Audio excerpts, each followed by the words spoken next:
You're born with 1 million nephrons in each kidney. Unfortunately, you lose around 6 to 7,000 nephrons per year as you grow up.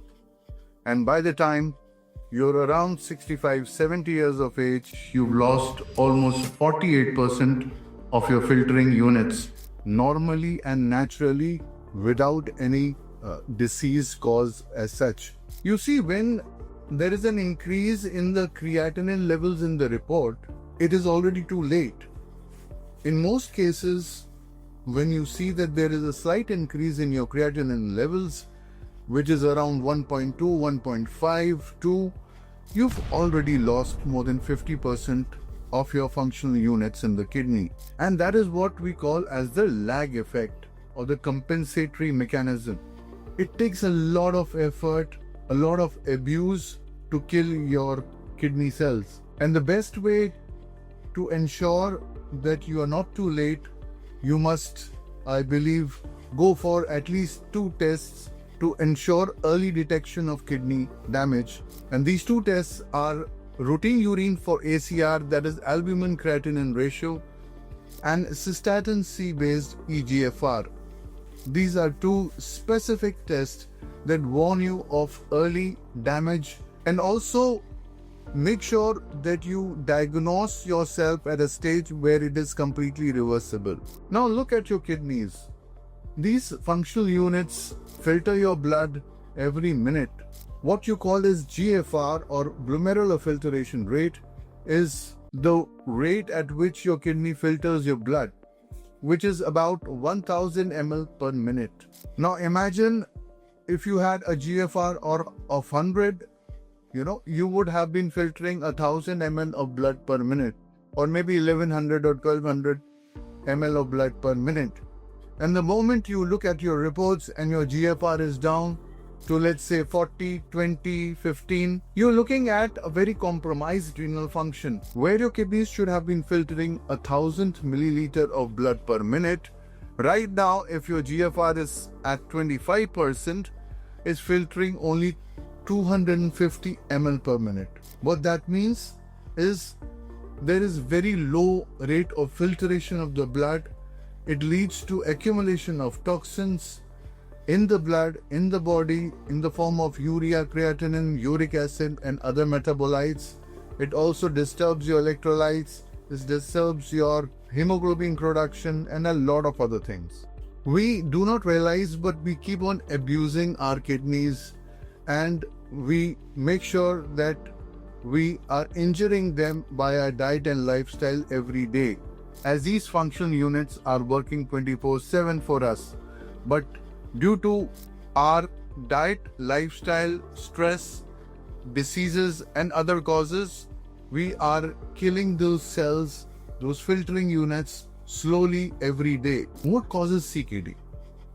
Now, in a general sense, 2/3 of the cases that come to us are from the background of either diabetes or hypertension or both.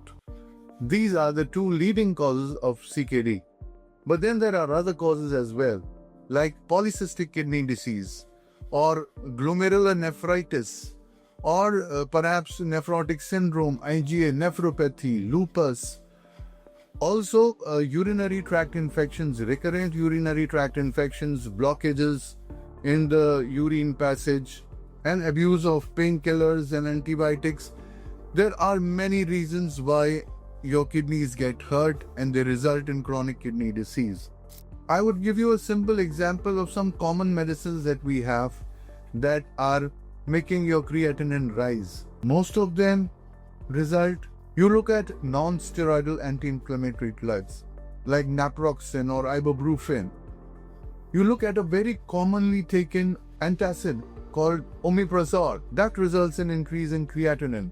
You look at antibiotics, you look at painkillers, you look at diuretics, the water pills that they give you to reduce your fluid accumulation, that increases creatinine levels by causing dehydration.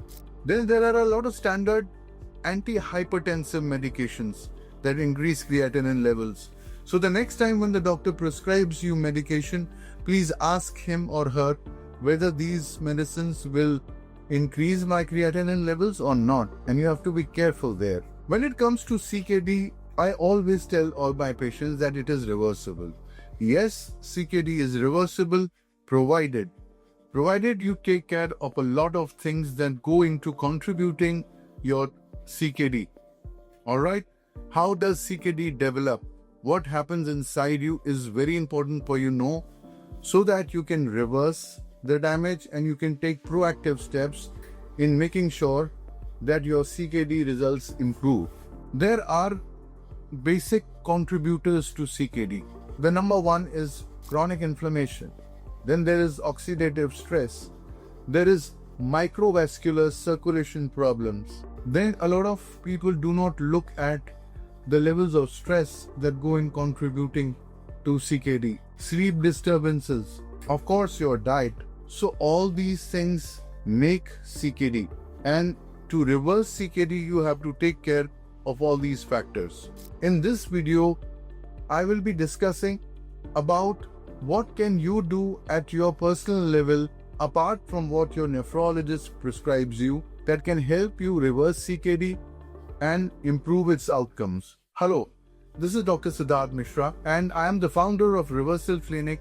I have been treating patients of CKD for over 25 years now, very successfully with good results, and I use an approach called as integrated functional medicine, where we use all kinds of medicine, which includes the regular conventional medicine, it includes homeopathic medicine, it includes herbal Ayurvedic medication, it includes nutritional supplements, probiotics, stress relieving techniques, diet, most important, and other therapies that help reverse CKD and improve the outcome.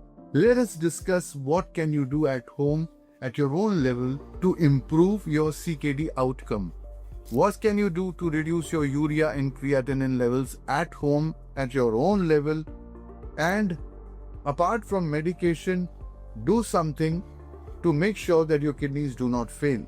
The number one thing that you can do to improve your CKD results and to reduce your urea and creatinine level is to ensure that you are very careful about the diet that you are having, about the food that you are intaking.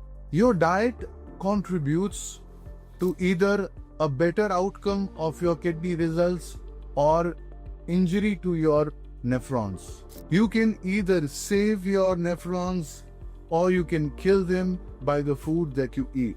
So you have to look at basically 2-3 things, simply speaking, when you're planning your diet, alright, which will help you recover your kidney function and reduce your urea and creatinine levels. That is known as the load, the renal workload. So the workload that comes on your kidney comes basically from either your blood pressure is the way your blood is hitting your filters, then it comes from dietary factors known as the dietary renal acid load. That is where the concept of potential renal acid load comes into the picture. Now it is very easy for you to Google something known as the potential renal acid load, and you will find out that there are many foods that are very high in your renal acid load and some are very alkaline and neutral to your kidney filters. That is how you choose your diet. So take down these notes, take a pen and paper, plan your diet through this video, through what I am saying right now, and see the amazing changes that you get in your results. Number 1, your diet should be plant-based. It should not be animal-based or having any form of animal protein in it. So it has to be a vegan, plant-based diet. Number 2, it should have a variety of nutrition coming from all the colors of fruits and vegetables which are alkaline in nature. So it has to be a low potential renal acid load diet. A chart that you can take out from the internet, from Google, and you'll find out that most of the food that are alkaline in nature or do not have any renal acid load are basically fruits and vegetables. So a variety of fruits and vegetables should become a part of your diet. Third is fiber. Fiber is very important, and the only source of fiber that exists in nature comes from fruits and vegetables. There is no fiber in animal produce. So fiber is important. Then there's something known as a combination of probiotics, prebiotics, something known as the symbiotic, which help in cleansing of excess uremic waste from your body via your motions and stools. And that is what we call as fermentation. So to start with the specifics of your diet, the first food item that I would like to propose or tell you to eat, which can help you reduce your urea and creatinine levels, is fermented millets, what we call as ambali in India. It's an ideal combination of prebiotics and probiotics that will help you cleanse excess urea and creatinine from your body via your stool. Now, how do you create a fermented millet? It's like a porridge. You take, let's say, the 5 positive millets, which are the barnyard millets, the foxtail millet, the kudu millet, and these are the millets that you can search on the internet and you will find them online. These are called as the positive millets. They have a very high fiber content, which pushes and cleanses like a broom from your intestines all the toxic waste accumulation. You take these millets, you wash them, you soak them overnight, you cook them, and then you cover them and keep them so that they develop the probiotics that are required for cleansing, and then make a sweet porridge of mixing some raw sugar or fruits, etc., and then have them. If you're having a fermented millet porridge, which is a sweet fermented millet porridge, it is an ideal food for your kidney.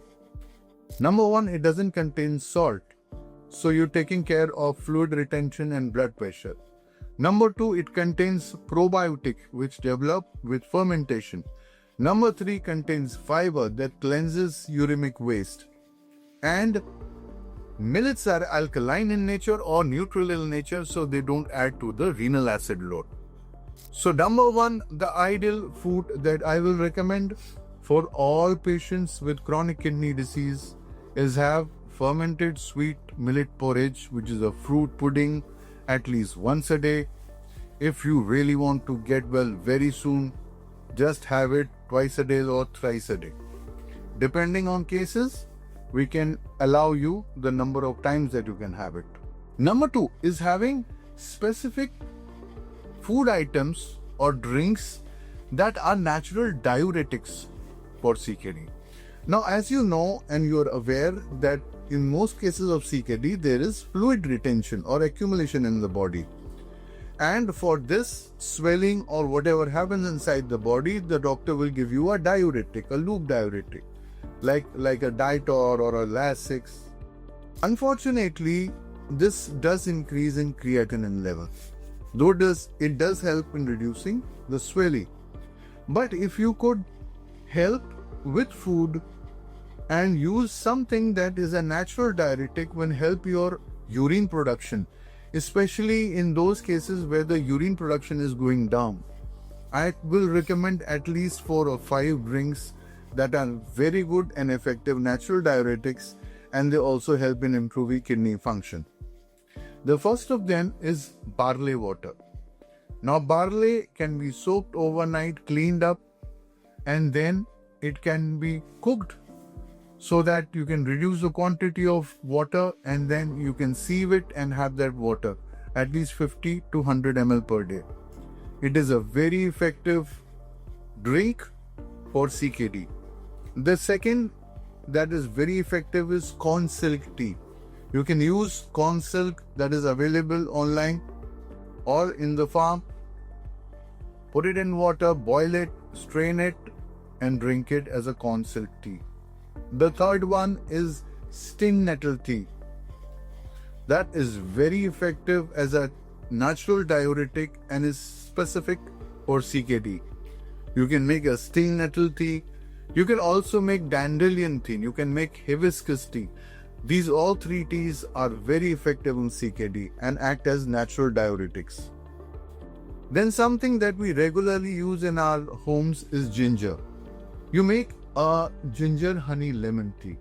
It is an excellent diuretic, it is an excellent alkalizer, it is excellent for kidneys. You use ginger, you can use regular tea. If you feel like, add some lemon into it, add some honey into it. Ginger honey lemon tea is very good for kidneys. There's something that I recommend some of my patients, which is a very alkaline, hydrating drink, and that is a combination of some leaves, fruits and vegetables to be juiced, preferably from a slow juicer. Combination would be cucumbers, apples, ginger and mint. A combination could be cucumbers, pineapples, ginger and other mint leaves. So this is a combination of fruits, vegetables and leaves, little lime or ginger into it. Very hydrating, acts like a diuretic and very good for kidneys. Third thing, proteins. Yes, they damage kidneys, but they are required. What can you do about them? I recommend a very low protein diet, VLPD diet, but I also recommend inclusion of plant-based proteins, which are alkaline in nature. Basically, most proteins are acidic in nature. They are high in nitrogen, which leads to increase in urea. But you can choose proteins which are plant-based and alkaline in nature, and that will not increase your urea levels, will also provide you with essential amino acids and complete nutrition. Sources of alkaline plant-based proteins are soya, which includes tofu, tempeh, edamame.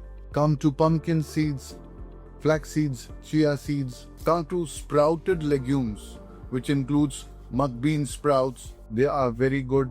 Come to seed grains like quinoa, complete proteins, very good. Amaranth, complete protein, very good. Millets, alkaline, neutral. Barnyard millet, kudu millet, foxtail millet, very good as sources of protein. These are all that can be included in your diet in the form of protein sources which are plant-based and will not hurt your kidneys. When you're looking at diet, you're looking at providing cellular hydration to your kidneys. Now, this is a factor which is very important in recovering kidney function. Hydration. How do you get hydration? You do not get hydration with the water that you drink. The tap water just goes through you.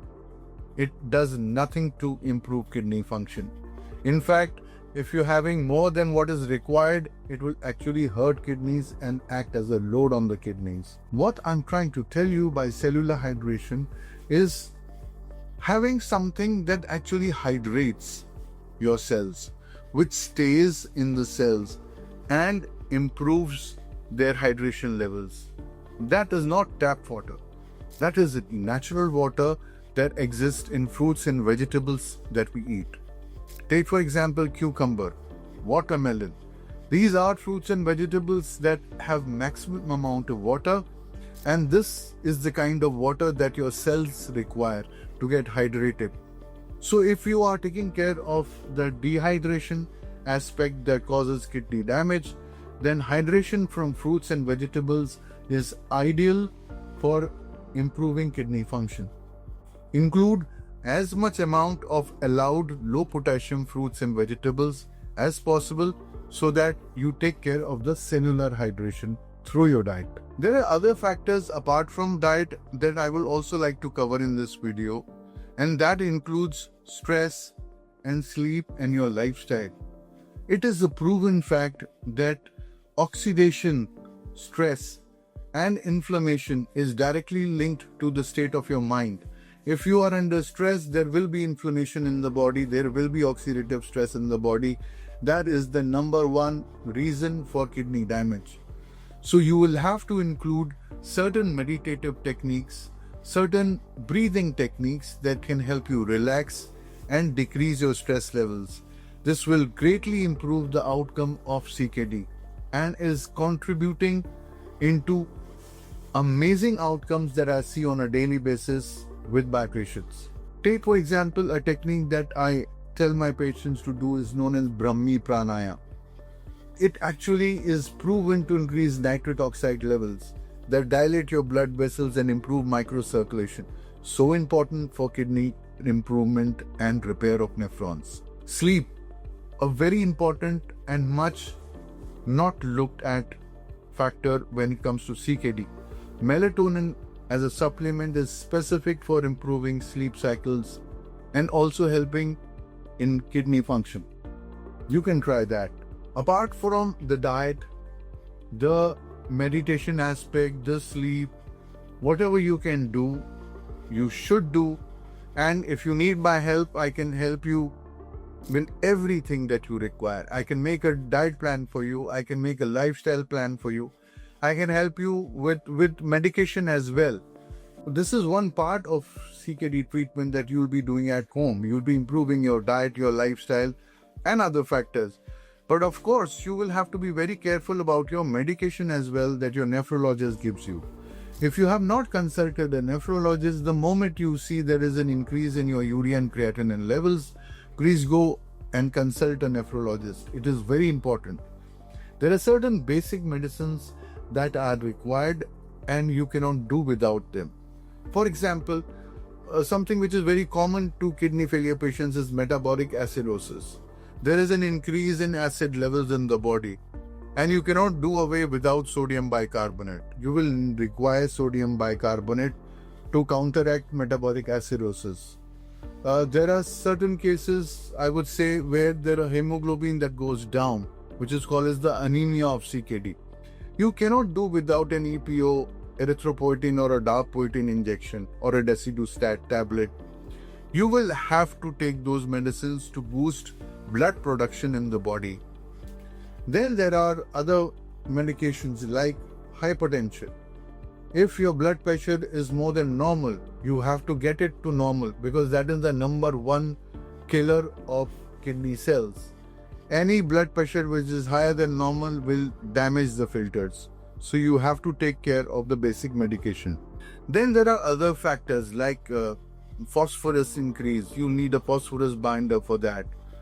That can result in itching and other related problems. There are potassium levels that need to be taken care of. If they are on a higher side, you will need a potassium binder like a K-bind or a Localma. That can lead to cramps and other symptoms as well. You will have to look at your sodium levels, at your chloride levels. As I said, the electrolytes, that is important. You will require diuretics or water pills if there is a swelling or water accumulation in the body. A lot of CKD end-stage patients complain of breathlessness. You will require Lasix there. You can't do without it.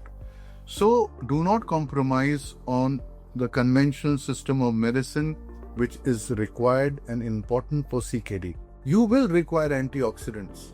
You can't do away without them. If your nephrologist does not prescribe antioxidants, he's done nothing to improve your kidney function or cellular repair. You will require antioxidants. You will require probiotics.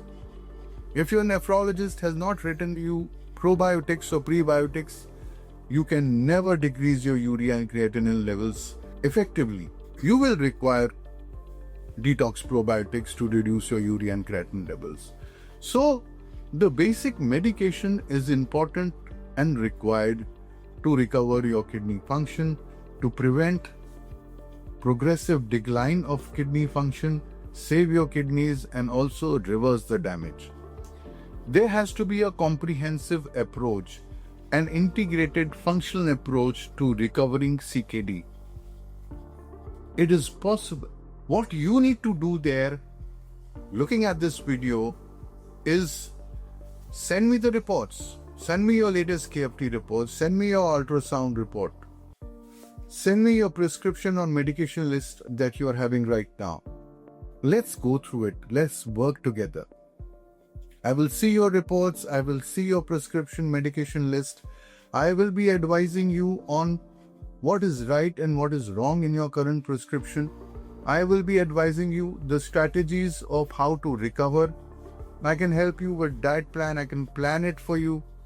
I can also help you with various lifestyle modulation techniques, with various yoga and pranayama techniques, everything that is required to recover your case from the nemesis of CKD. Note down the number that is visible on your video. WhatsApp on that number. Do not call on that number. It is not possible for me to pick up the calls like that. But I can surely, whenever I get the time, see your WhatsApp, study your case, and give you a very comprehensive solution on how to get out of this state, how to reduce your urea and creatinine levels as soon as possible, how to save your kidneys from failure, and how to reverse the damage. A comprehensive approach of diet, medication, lifestyle changes is 100% effective at any stage of kidney disease. Be it stage 1, be it stage 2, 3, 4, 5, even if you are on dialysis. You can recover from the need for dialysis provided you follow the instructions exactly as they are given to you, tailor-made for you. And that is definitely possible. You can get in touch with me. I'll help you without any charges. I'll send you all that is required to recover in your case. I will be coming up with a series of videos in English. I have made a lot of videos in Hindi that you can go through in my channel, but there aren't many videos in English, and because a lot of people wanted them, I will be making a series of videos taking care of a lot of things that go into CKD, which includes a lot of symptom management, a lot of specifics on your report management, a lot of medication advice that can be helped in CKD, and a variety of other things. Stay tuned, subscribe to the channel, and share if you feel like, if it can help other people improve their outcomes. Thank you.